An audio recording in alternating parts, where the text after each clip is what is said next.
अब देखो इसमें बोला है एक वेक्टर ए है और एक वेक्टर बी है, मतलब आपको दो वेक्टर दे रखे हैं और हमें निकालना है ए क्रॉस बी का मैग्नीट्यूड निकालना है। क्या निकालना है? मैग्नीट्यूड।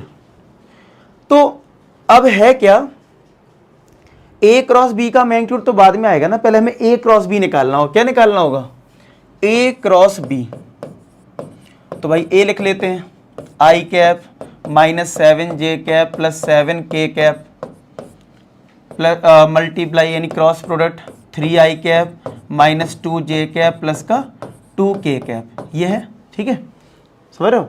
ए क्रॉस बी क्या है तुम्हारा, ये है ए लिख लिया बी। अब जब हम मल्टीप्लाई जब इतने बड़े वेक्टर का करते हैं ना, थोड़ा कंफ्यूजिंग होता है और टफ भी होता है ना, करके देखते हैं। देखो आई का जब आई के साथ कर लोगे तब तो चलो ठीक है, जीरो है क्योंकि आई क्रॉस आई जीरो था, लेकिन अब यहां से कंफ्यूजन शुरू होगी। आई का जे के साथ करना है, साइकिल बनानी पड़ेगी, आई जे के, फिर आप लिखोगे आई क्रॉस जे, अच्छा के कैप होता है तो चलो इसमें लिख लोगे, फिर आई का के साथ करोगे तो आप देखो आई का के साथ अपोजिट डायरेक्शन है, माइनस साइन, अब इसका भी माइनस साइन तुम्हें ध्यान रखना है और इसमें कहीं माइनस है तो उसका भी बहुत ध्यान रखना है। तो आप समझ सकते हो यहाँ गलती होने का चांस बढ़ जाता है। क्यों?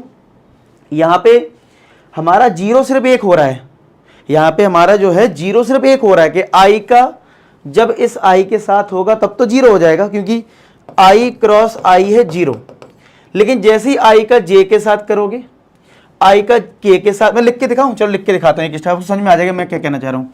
आई का चलो आई के साथ करा, जीरो हो गया। अब देखो ये -2 और आई का क्रॉस हो रहा है जे के साथ, ठीक है, फिर प्लस आई का क्रॉस हो रहा है 2k के साथ, ठीक है, फिर ये -7j कैप का मल्टीप्लाई हो रहा है 3i कैप में। अब देना, अब आई क्रॉस जे निकालोगे यहां से जो मैंने बताया रूल, 2 बाहर करके आई क्रॉस के निकालोगे, अपोजिट डायरेक्शन है माइनस आएगा, जे क्रॉस आई निकालोगे, ये भी अपोजिट है तो माइनस आएगा और फिर ये माइनस, तो काफी टाइम टेकिंग नहीं है, मतलब अभी तो मैंने कुछ लिखा ही नहीं, अभी 3 टर्म और ऐसे आएंगे, लेकिन आप इतना समझ रहे हो कि हाँ यार ऐसे लिखेंगे तो यार ये थोड़ा गलती होने का भी चांस है और बहुत ध्यान से करेंगे तो टाइम टेकिंग भी है। तो इसके लिए क्या है, एक दूसरा मेथड भी है हमारे पास क्रॉस प्रोडक्ट निकालने के लिए।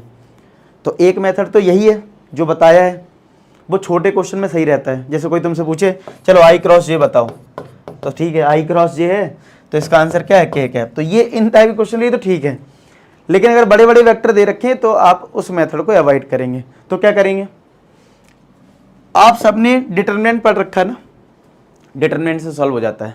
और ये मैं कोई शॉर्ट ट्रिक नहीं बता रहा हूँ, ये एनसीईआरटी में ही अवेलेबल है, यानी कि बोर्ड एग्जाम में भी आप करेंगे। ठीक है, तो करना क्या होता है, हमें 3 क्रॉस 3 का डिटरमिनेंट लेना होता है। कितने का? 3 क्रॉस 3 का, जिसमें पहली रो में हम आई कैप जे कैप के कैप लिख देते हैं। क्या करते हैं, पहली रो में आई कैप जे कैप के कैप लिखते हैं, दूसरी रो में पहले वाले वेक्टर के कोफिशिएंट लिखते हैं। जैसे ये 1 है, ये -7 है, 7 है, तो 1 -7 7, और थर्ड रो में इसके कोफिशिएंट लिख देते हैं सेकंड वेक्टर के, यानी कि 3 -2 2। बस ये डिटरमिनेंट सॉल्व कर दो, यही तुम्हारा ए क्रॉस बी है। यानी कंक्लूजन क्या हुई कि एक मेथड तो मेरे पास वो है मल्टीप्लाई करके पूरा एक एक, आई का फिर जे में करो, फिर के में करो, फिर ऐसी आई मतलब जे का करो, फिर ऐसी सबका करो, लेकिन वो थोड़ा सा क्या है माइनस प्लस की, उसमें गलती होने के चांस रहेंगे या टाइम टेकिंग भी है। तो बेस्ट तरीका क्या है क्रॉस करने का दो वेक्टर को, कि आप पहले रो में आई जे के लिख लो, दूसरे वाली रो में पहले वेक्टर के कोफिशिएंट, और तीसरी वाली रो में दूसरे वाले वेक्टर के कोफिशिएंट। इसका डिटरमिनेंट निकाल दो। कैसे निकलता है डिटरमिनेंट? अब डिटरमिनेंट आना चाहिए, भूल ना गए हो तुम लोग। ठीक है, तो पहले आई कैप लेंगे, फिर ये हाइट करते हैं तो इसका मल्टीप्लाई इसमें, तो माइनस का 14, ये भी -14, लेकिन बीच में माइनस आता है तो वो प्लस का 14 कर देगा। अब देखो ये आना चाहिए डिटरमिनेंट आपको। फिर बीच वाले में माइनस आता है तो ये माइनस का जे कैप, अब इसको हाइड करेंगे तो ये 2 और ये माइनस का 21 प्लस के कैप, फिर इसको हाइड करेंगे माइनस का 2, ये माइनस का 21 है लेकिन बीच में माइनस आता है, अगर आपको याद हो डिटरमिनेंट। ठीक है, तो ये हो गया आई कैप इंटू 0, ये माइनस का 19 आएगा और ये माइनस प्लस का 19 जे कैप, और ये प्लस का 19 के कैप। देख लो जरा, ये रिजल्ट आ गया ए क्रॉस बी का। किसका आ गया? ए क्रॉस बी का। अब हमें ए क्रॉस बी का मैग्नीट्यूड निकालना था, तो ए क्रॉस बी का मैग्नीट्यूड कैसे निकलेगा, स्क्वायर रूट ऑफ आई का कोफिशिएंट स्क्वायर प्लस जे के कोफिशिएंट का स्क्वायर प्लस के कोफिशिएंट का स्क्वायर। इसको सॉल्व कर दो, तो ए क्रॉस बी का मैग्नीट्यूड, 0 का स्क्वायर तो 0। अब यहां तुम्हारी मर्जी है कि 19 का स्क्वायर लिखो 361, फिर 361 ऐड करोगे।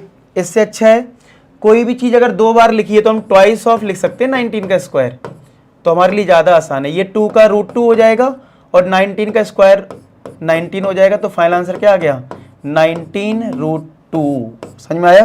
तो इसका आंसर यही आ रहा होगा, 19 रूट 2 यही आ रहा है। समझ में आया? क्लियर हो गया?